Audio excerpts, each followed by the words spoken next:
Assalamualaikum warahmatullahi wabarakatuh.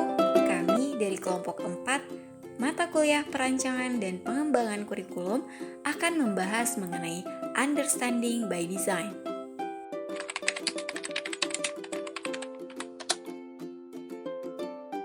Menurut Nana Sujana, mengartikan kurikulum sebagai program dan pengalaman belajar serta hasil-hasil belajar yang diharapkan, yang diformulasikan melalui pengetahuan dan kegiatan yang tersusun secara sistematis, diberikan kepada peserta didik di bawah tanggung jawab sekolah untuk membantu pertumbuhan, perkembangan pribadi, dan kompetensi sosial peserta didik.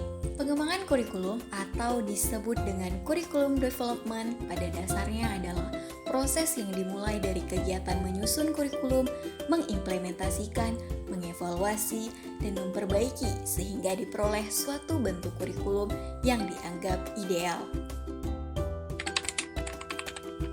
UBD atau Understanding by Design merupakan sebuah kerangka atau model yang digunakan untuk pengembangan kurikulum yang dikembangkan berdasarkan hasil belajar.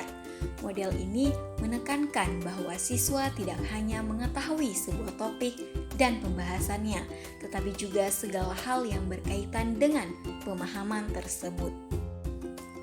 Model ini menggunakan alur backward design atau desain mundur, yaitu pengembangan dilakukan dengan fokus pada hasil yang telah ditentukan sebelum perencanaan dan motivasi.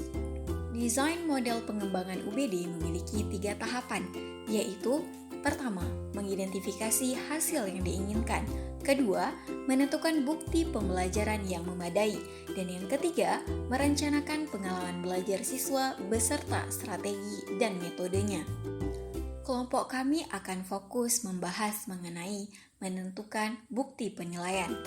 Dalam proses ini, guru menentukan bentuk penilaian apa yang digunakan agar dapat menunjukkan bahwa peserta didik memperoleh pengetahuan, pemahaman, dan keterampilan selama proses pembelajaran.